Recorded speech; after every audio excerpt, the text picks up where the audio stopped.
Over the last 2 weeks, the World Track and Field Championships in Tokyo, Japan, ruled much of the sporting headlines around the world. For this 9-day international competition, we got to bear witness to history being made from some of the greatest athletes on the planet.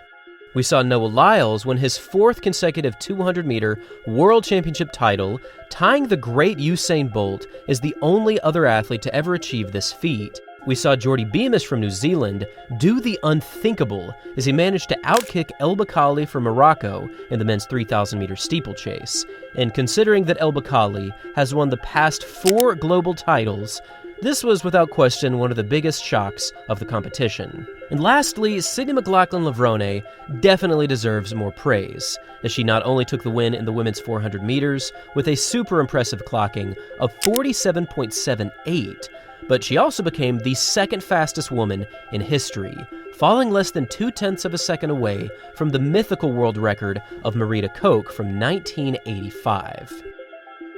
For a week and a half, the world champs in athletics became the focal point for all things running.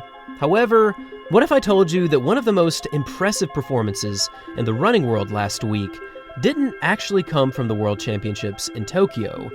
It came from somewhere else. And what we saw from this one special athlete was something that I personally didn't think that we would see for years.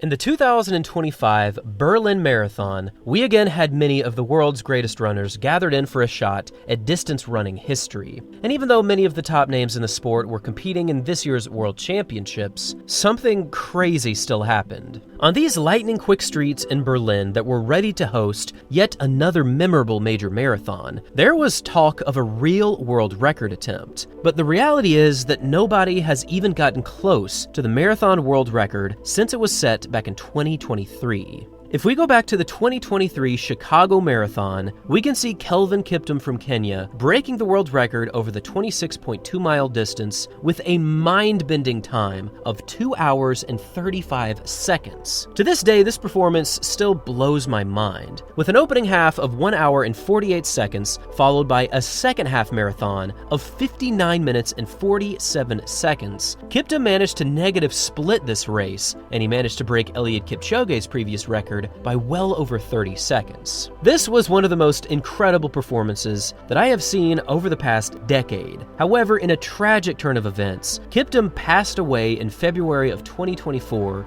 in a tragic car crash in Kenya. And ever since then, his memory has lived on as a true marathon legend. And even though no athlete has even gotten within a minute of his record since his passing, we actually saw a genuine world record attempt in this year's Berlin Marathon. For this 2025 edition in Berlin, speed was the name of the game. Right from the gun, Sebastian Sawe from Kenya asserted himself in the lead, and there was literally nobody that could stay with his pace. Through the opening half marathon, Sawe was on a mission, and that mission was clear: breaking the world record. Through 5 kilometers, he hit a time of 14:09, and then through 10 kilometers, he achieved a time of 28 minutes and 26 seconds, just barely slowing down over the second 5K split. Now through 15K, he actually achieved a time of 42 minutes and 54 seconds, which now equates to a pace of 2:53 per kilometer, which actually still put him right on world record tempo. Now through the half marathon split, he hit a time of 1 hour and 16 seconds, which if you're doing the math at home, this puts him right on pace to run a time of 2 hours and 32 seconds, which would equate to a time 3 seconds faster than Kelvin Kiptum's record.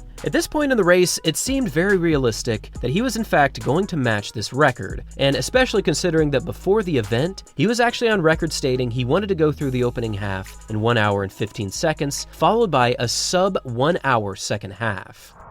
This would be some crazy kind of running, and if he did this, he would have a decent shot at breaking 2 hours. All things really did seem to be set up perfectly for Sebastian Sawe, and given that he has been on fire for the past 2 seasons, taking wins in the London Marathon, taking a huge win in the Valencia Marathon, and dropping a 58-minute and 5-second performance in the Copenhagen Half Marathon, Sawe seemed poised to challenge Kiptum's record all the way to the tape.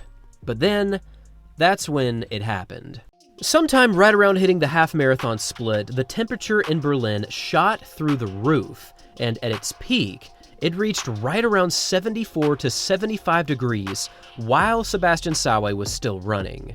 Now, the absolute peak in Berlin on September 21st was 78 degrees. However, while Sawe was running, it was understandably slightly lower, as the Berlin Marathon kicked off in the morning.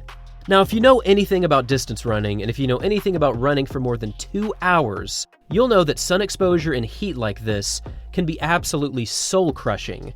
And while undoubtedly this was set to slow him down, he still maintained a lightning-quick rhythm. Over the second half, Sawe dropped 5K splits of 14:34, 14:44, and then, unfortunately, a 15-minute flat 5K, which is still absolutely flying for most people, but for Sawe here, this time pretty much put him out of world record contention. Now, for the final 2 kilometers, he did increase his pace, as he went from 3 minutes per kilometer down to 2:55. However, this was clearly too little, too late for Sawe, because with a finishing time of 2 hours, 2 minutes, and 16 seconds, Sawe managed to run still one of the fastest marathon times in history. And to do it while challenging temperature conditions like this was honestly incredible. With an opening half of 1 hour and 16 seconds and a second half of 1 hour and 2 minutes, this was genuinely one of the fastest marathons in history, and this time now places Sawe twice on the top 10 all-time fastest marathons ever run, and now only Kipchoge and Kenenisa Bekele have run faster times in Berlin. But this opening half marathon to this day is the second fastest opening split in a legal marathon in history, as the only person to ever run faster was actually Kipchoge back in the 2022 Berlin Marathon, where he managed to split a time of 59:51. So with this run, Sawe has really made a name for himself as the athlete to beat right now in the marathon distance. And only adding to the success factor of this performance, Sawe won this year's Berlin Marathon by 4 entire minutes, which is one of the biggest marathon victories, not just in Berlin history, but in major marathon history. The fact that he genuinely challenged the marathon world record, which is still a crazy performance, well under 2 hours and 1 minute, hit me as one of the better performances in 2025. And also, we need to remember that the conditions were brutal. Ask anyone that ran in Berlin, the heat and the temperature on the day were just too much of a burden to run a personal best. However, while some people still did it, to run at world record tempo and then to still run a top 10 all-time marathon performance is just some crazy stuff. Sebastian Sawe right now is him. He is without question the greatest marathoner in the world right now, and given that he is still only 30 years old, he still has a few key years of top performances in his legs. And honestly, I would not be surprised if he did genuinely challenge the world record all the way to the tape, because his plan was almost executed perfectly today. I think the conditions just betrayed him at the end of the day. Thanks for watching, everyone. Until next time.